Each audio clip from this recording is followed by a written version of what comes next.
What's up, everybody? It's Joe from IWD Agency. We do design, development, and marketing for e-commerce brands. Today, we're going to go over 10 things to consider when you're picking a Magento developer. I've been doing Magento development for over 12 years now. I was working with Magento since the alpha beta version, and a lot of experience with botched stores and implementations that just have not gone well. A lot of people pick their Magento developers or their team to work on their projects without too much consideration, not understanding the complete complexities of Magento. While Magento is a very strong platform, very feature-rich.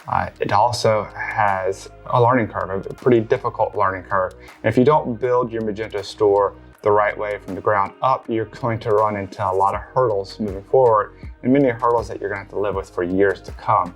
So when picking your team and picking your Magento developer, you're going to make sure that you pick the right people to build the foundation of your store and build it correctly, because it's going to be with you for a while. Just like if you were building a building or a house or something like that, you want to make sure the foundation is good. If you have a development team that's not experienced with Magento and they're familiar with other platforms, well, the structures are going to be completely different. So you could run into many issues with your store moving forward. So coming up, 10 things to consider when picking your Magento developers. The last one is really one of the most important ones, but we'll start with number one and go from there.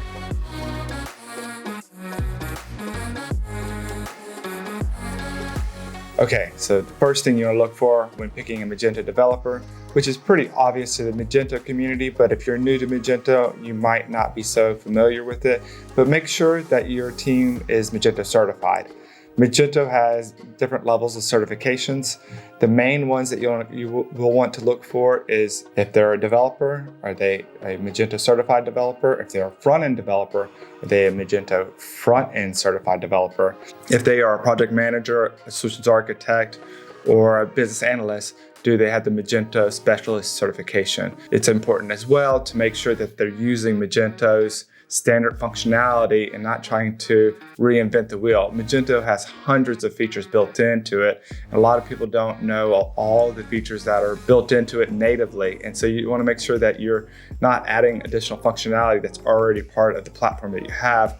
This will overburden your system, plus it'll be more difficult to upgrade.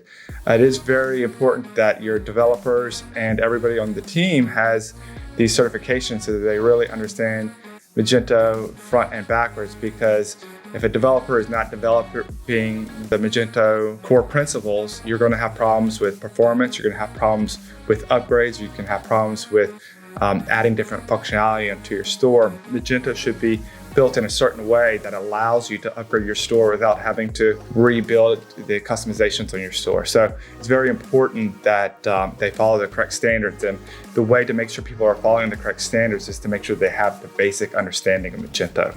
The second important factor that you want to consider when picking a Magento team is to review the contract. Make sure you have a contract. I know that a lot of times you'll start an agreement or start work with the team and you have all butterflies and rainbows and everything's great and happy, but when stuff doesn't go well, what are the procedures? What will happen? How do you go your different ways? If you decide you want to go with another team, then what will you do? It's always good to have that written, always good to have a contract. We've seen, development teams try to hold stores hostage from store owners, even though the store owner had paid all their bills and just wanted to go separate ways. Then they didn't have a contract to say who actually owned the code of the store, who actually owned the environment. And so you want to make sure that you have all that in contract so that whenever you have to separate ways or there are times that have difficulties, that they'll already have written down the rules of the agreement.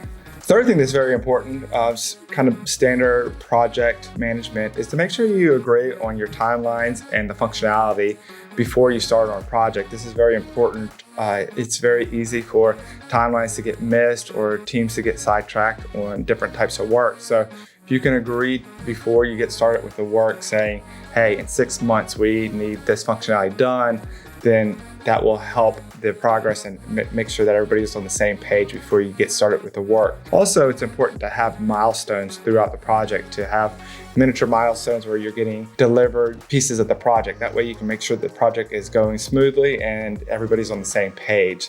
You don't want to wait 6 months down the road and get a deliverable and it not be anything close to what you're expecting. So having small milestones on the way is always very helpful as well. The fourth thing you want to consider is time zones and when will be appropriate times for meetings and for communication. Especially if you have a foreign team or you have people working in different parts of the world, this is very important that you have at least some part of the week or some part of the day where you can sit down and go over questions. It can be very frustrating for clients and for development teams to lose days or even weeks with back and forth with questions when you could sit on a call and go through them in 30 minutes or an hour. But you have to have clear times where both teams can meet and go through the different requirements and the requirement settings and all the questions that you may have or they may have. It's very easy to go back and forth with emails with questions about a project and not getting the full answer or misunderstanding the information. So it's always best to have clear times where you can set up meetings and that both teams are available. The fifth one is to make sure you have all of your project plan and all your design done before you start development. This is very important and prudent to make sure you don't start building your house before all your plans are set. Plans do change in any project. Functionality and scope creep are likely to come in, but the more you have planned up front, the smoother the project can go, the more that the development team will understand what will be expected from them from day one and they can build it from the ground up. The more things that you change on a development team as you're building the store, the more complex it will be, the more that due dates will change, the more that will be harder to hit the expectations of the client. So make sure as much as possible to work with your solutions architect to detail all the requirements of the project, fine tune as you can. Make sure you work with your designer to design all pages of your website, all breakpoints as well. It is very important to have this all detailed before starting development because you don't want to have to be chasing your tail or running in a circle trying to figure it out while developers are actually building the store. So make sure you have that foundation and planning done before you start development. Number 6 is for your development team or your freelancers or whoever you decide to pick to do your development for your project, make sure to know who is going to be responsible for quality assurance and testing. There are so many different browsers and screen sizes that different pages of Magento that you're going to need to test and regression test.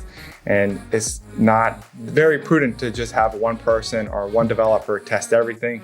You're going to want to make sure that you have a tester on your team to make sure to go through all the pages, all the functionality, and to report back on making sure everything is done. And before you jump into a project, it's good to make sure to know if the team that you're choosing has that built in, or if you need to hire a second quality assurance tester. It's always prudent to have this going on. You can do acceptance testing as the project moves forward and then do a full regression test at the end. You need to make sure that you do a full test of the store before you go live. Magento has a lot of different functionality, and so you want to make sure to test all of that, especially if you're building custom functionality on top of that. Number 7 is to be cautious of trying to get a developer to be a jack of all trades. While many developers are amazing and they can do amazing work, to expect a developer to do everything from front-end to design, to database architecting, to setting up your server, to custom logic, to API integrations, it's a ton of information to know, and it's really hard for a developer to be good at all of them. So a lot of times you'll have a team segregated by people that are responsible for front-end development, back-end development, database integration, API integration. And so you want to make sure that your team is well stacked. If you're picking one developer to do all your work for you, just be cognizant that they might not be as good in certain areas and be patient with them. Also acknowledge that a team of developers is always going to be stronger than a single unit. And the factor is that if a single developer in a team gets stuck on an issue or a problem, they can go to the team and get support and help. If you have a single developer working solo, then it might take them longer to debug a problem or find the answer to it. While as if you had a full team of 20 or 30 developers, they can lean on the other developers if they get stuck on an issue that they can't resolve. Number 8 is, do you need ongoing support and assistance with your store? If so, make sure you pick a team that can handle this. Do they have a ticketing system? Do they have another support team that can help you with questions and training? Store is a living, breathing site. There's a lot of stuff always changing on the internet. There are always new devices. There's always new browsers. There's always new updates to Magento. Don't expect to just build your store and be done with it. If you need a support team and you don't have that on staff, make sure the team that you pick has the capabilities of doing that. Number 9 is similar to number 8 is, will you need marketing assistance? So there are many teams that are more technical focused. There are some teams that have a full service agency. If you already have a marketing team in-house, then maybe you need a team that's more technical focused.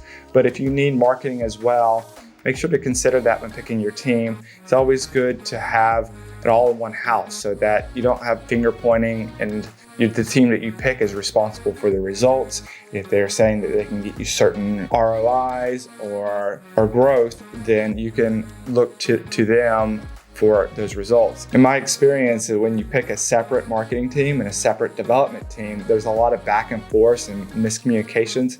A lot of times if the marketing team isn't hitting their goals or their deadlines, then they sometimes point fingers at the development team and vice versa. So having it all under one roof is helpful if you need that capabilities of your agency. So if you're considering doing development and marketing, one consideration is the team that you're picking capable of doing both of those. Number 10 is very important. It's sometimes forgotten about, but make sure that you get along with the team that you're picking. Make sure that the communication is clear and they understand your business.